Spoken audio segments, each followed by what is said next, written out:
കുറച്ച് കാര്യങ്ങൾ പറയാം. ഞാൻ എൻ്റെ ലൈഫ് തന്നെ പറയാം. എനിക്കൊരു മകനുണ്ട്. അവൻ ഓട്ടിസ്റ്റിക് വിങ്കാണ്. അവന് ADHD ഉണ്ട്, GDD ഉണ്ട്. അപ്പം എനിക്ക് ആദ്യം ഇവിടെ ഈ കുഞ്ഞുങ്ങളുടെ പാരൻസിനെയാണ് എനിക്ക് ഫസ്റ്റ് താങ്ക് യു പറയുന്നത്. കാരണം ഒരു റൂമിനകത്ത് അല്ലെങ്കിൽ വീട്ടിൻ്റെ അകത്ത് അടച്ചിടാണ്ട് എൻ്റെ കുഞ്ഞുങ്ങൾ ഡിഫറെൻ്റ്ലി ഏബിൾഡ് ആണെന്ന് പറഞ്ഞ് മാറ്റി നിർത്താണ്ട് അവരുടെ അൾട്ടിമേറ്റ് ടാലൻറ്റ് കൊണ്ടുവരാൻ വേണ്ടി നിങ്ങൾ കാണിച്ച എൻകറേജ്മെൻറ്റും ആ സ്റ്റെപ്പും that is the best thing.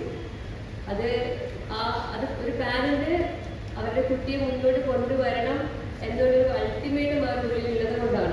എനിക്ക് ആദ്യം നന്ദി പറയുന്നത് ആ പാരൻസിനോടാണ്. രണ്ടാമത്തെ to say thank you to the teachers, ഇവരെ നോക്കുന്ന ടീച്ചേഴ്സിനെ. കാരണം ഈ ഒരു പ്രൊഫഷന് ശരിക്കും പേഷ്യൻസ് വേണം.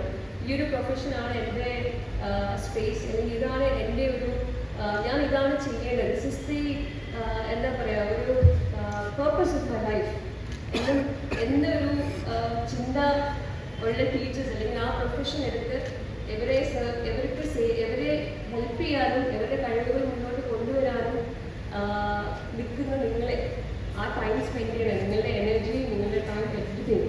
സെക്കൻഡ് എനിക്ക് ആ താങ്ക് യു പറയുന്ന ടീച്ചേഴ്സിൻ്റെ അടുത്താണ്. ആൻഡ് തേർഡ്, ഒബ്വിയസ്ലി അവർ സ്റ്റുഡൻസ്. നിങ്ങളെ have to be very thankful.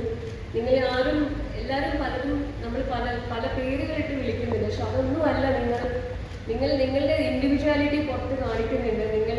നിങ്ങളുടെ ഒരു സെൽഫ് എസ്റ്റീമാണ് ഇപ്പോൾ കാണുന്നത്. നിങ്ങളുടെ സെൽഫ് കോൺഫിഡൻസ് ആണ് കാണുന്നത്. അത് ഇനിയും വേണം, ഇനിയും മുന്നോട്ട് വരണം. ഇൻഡിപെൻഡൻ്റ് ആയിട്ട് നമുക്ക് ജീവിക്കാൻ പഠിക്കണം.